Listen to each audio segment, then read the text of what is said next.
नमस्कार दोस्तों। आज हम लोग देखेंगे अपने सब्जेक्ट का सिलेबस जो कि है plastic testing and quality control. तो इसमें 5 यूनिट दी हुई हैं और इसका सब्जेक्ट कोड ये है। आप लोग अपने ब्रांच से अपना सब्जेक्ट कोड पता कर लेंगे। ये पुराना सिलेबस पड़ा हुआ उसका मैं बना रहा हूँ। तो ये इसमें 5 यूनिट दी हुई हैं, जैसा कि आप लोग देख सकते हैं ये। और इसका पहला K2 है, K3, बाकी सारे सब्जेक्ट K3 में दिए हुए हैं। तो फर्स्ट यूनिट इसकी ये है, इम्पोर्टेंस ऑफ प्लास्टिक टेस्टिंग।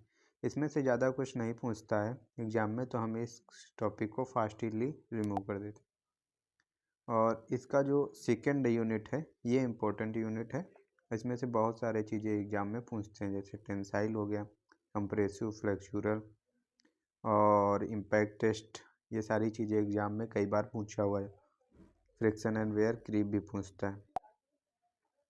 फिर आ जाती है हमारी ये थर्ड यूनिट जो कि थर्मल प्रॉपर्टी में HDT, VSP और थर्मल एक्सपेंशन, ये सारी चीज़ें उसमें पूछता रहता है। एग्ज़ाम में कई बार पूछा हुआ है, तो हम इसमें टॉपिक वाइज देख लेते हैं। और ये जो फोर्थ यूनिट है ये परमेबिलिटी टेस्ट है। परमेबिलिटी टेस्ट भी बहुत इंपॉर्टेंट होती है, जैसे MFI हो गई, इसमें रिफ्रैक्टिव इंडेक्स हो गया, ग्लॉस, क्लैरिटी, हेज, ये सारी चीज़ें एग्ज़ाम में कई बार पूछा हुआ है, जैसे एजिंग हो गई, गैस परमेबिलिटी हो गई।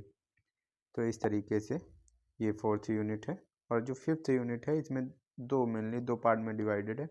पहला इसकी इलेक्ट्रिकल प्रॉपर्टी है और फिर है प्रोडक्ट टेस्टिंग, यानी कि जो हम पॉलीमरिक मटेरियल होगा उसकी इलेक्ट्रिकल प्रॉपर्टी डिस्कस करेंगे। और फिर उसमें आ जाएगा हमारा प्रोडक्ट टेस्टिंग, यानी कि उसकी टेस्टिंग कैसे करेंगे। प्रोडक्ट में कौन कौन से आते हैं, जैसे पाइप आ गया, FRP बेस्ड प्रोडक्ट आ गया, कंटेनर टेस्टिंग हो गया। तो ये 3 प्रोडक्ट हैं मेनली जो इसमें हम देखेंगे कि हमारा क्या होता है।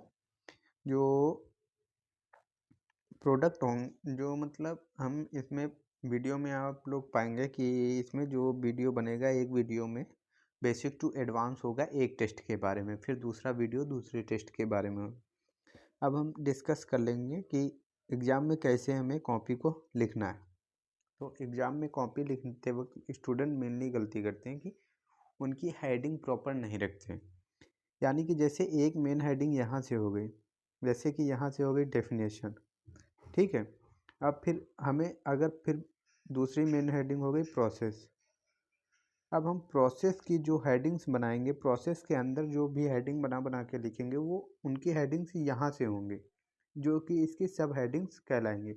और यहाँ से एक चीज़ होती है मार्जिन लाइन, जिसको मार्जिन लाइन बोलते हैं। और फिर अगर हमें तीसरी मेन हेडिंग्स बनानी होंगी तो वो फिर इसी के सामने से यहाँ से बनाएंगे हेडिंग। तो पहली मिस्टेक तो ये हो गई, तो आप लोग ध्यान रखेंगे, इस मिस्टेक को नहीं करेंगे। और जो दूसरी सबसे मेन मिस्टेक्स होती है वो ये होती है कि स्टूडेंट लिखते वक्त जो फिगर बनाते हैं तो उस फिगर बना करके सब चीज़ें तो लिख देते हैं, परंतु नीचे ये नहीं लिखते कि ये किस चीज़ का फिगर है। तो ये चीज़ आपको लिखनी कि ये किस चीज़ का फिगर है, ऐसे करके आपको लिखना पड़ेगा ये किस चीज़ का फिगर। क्योंकि आप भी जानते हैं, टीचर भी जानता है कि ये किस चीज़ का फिगर है, परंतु टीचर देखना चाहता है कि आप उसे कितने अच्छे से डिफाइन कर पाते हैं। तो ये चीज़ें हैं। और जो एक तीसरी मिस्टेक्स है कि स्टूडेंट लिखते वक्त उसमें हेडिंग्स कम कर देते हैं, जबकि आपको हेडिंग कम नहीं करना, हेडिंग के अंदर जो लिखना है आप उसको कम कर सकते हैं। और डायग्राम को आपको बनाना है, क्योंकि टेस्टिंग में लगभग 8 क्वेश्चन लॉन्ग में लिखते पूछता है और उसमें आपको पूरा का पूरा टेस्ट लिखना होता है। इसमें ये नहीं होता है कि आप उसमें कुछ भी पूछा है तो आप उसको रिड्यूस करके लिख देंगे, नहीं, आपको शुरू से लेकर के लास्ट तक पूरा टेस्ट लिखना पड़ेगा। तो 8 लॉन्ग क्वेश्चन हो जाते हैं और 7 क्वेश्चन शॉर्ट में हो जाते हैं, तो काफ़ी ज़्यादा लिखना पड़ता है टेस्टिंग में। तो आप लोग चीज़ें ध्यान रखेंगे कि डायग्राम जो बनाएंगे उसका नाम नीचे मेंशन करेंगे कि किस चीज़ का ये डायग्राम है, और हेडिंग्स प्रॉपर डालेंगे। और लिखते वक्त आप उसमें कोई भी हेडिंग्स में कमी नहीं करेंगे। तो इस वीडियो में, इस चैनल पर आपको इससे रिलेटेड सारी चीज़ें मिल जाएंगी। और अगर आप इसके हैंड रिटन नोट्स चाहेंगे तो वो भी मैं आपको प्रोवाइड करवा दूंगा, जिसका लिंक डिस्क्रिप्शन में रहेगा। Thank you. बने रहिए हमारे साथ इस चैनल पर।